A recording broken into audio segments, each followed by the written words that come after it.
I'm James Griffin. I'm a cognitive behaviour therapist and I work for the local Grenfell Health and Wellbeing Service, which looks to try and help people who have been affected by what happened at Grenfell Tower.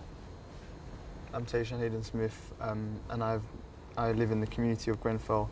I've lived there all my life, and I've been part of the effort to help the community and find positive in what has been such a negative experience.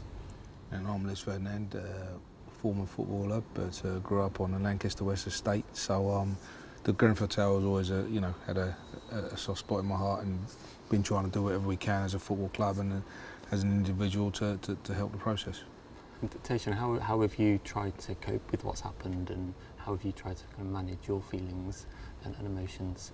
I think I've been quite, if I'm honest, I think initially I struggled because it was such a shock and a sudden thing. I think naturally you kind of shut down. I was quite numb for a while. And then I started, football has always been a release for me, and it's been like I'm an aspiring footballer, and I think that I turn to football more often than not for everything in my life, and I think football has been probably the thing that kind of keeps me going. Also, my partner and myself have set up a charity that includes horticulture, working with the youth, and not exclusively, but trying to get young people involved in things and get creative and get busy. So that's been part of the process of. Great. Yeah.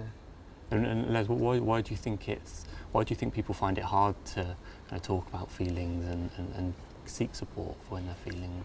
I mean, I can talk about from my own experiences of growing up on the estate, and being very macho in terms of having to deal with your emotions and not showing them to your mates, and dealing with things internally. But this is a thing that has happened to a major community, and we're employing people to come forward to try and talk about their feelings, and sometimes it's hard. We know it's hard, it's difficult, but been in situations with myself where sometimes talking to someone does help the situation.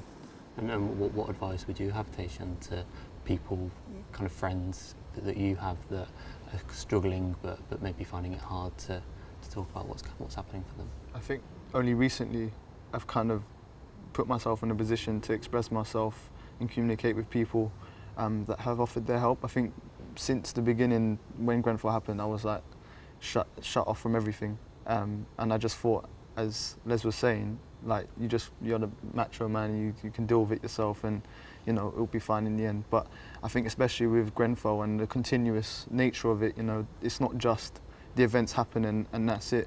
As you said, we're seeking justice and finding answers, and that unearths a lot of stuff. I think that's going to unearth a lot of things in the coming years, if not longer than that. So I think it's important to try and understand and come forward to speak to people and try and understand what you're going through and how you can aid yourself and find solutions to those. It might be a small thing, but it will make a big difference if you express that to someone.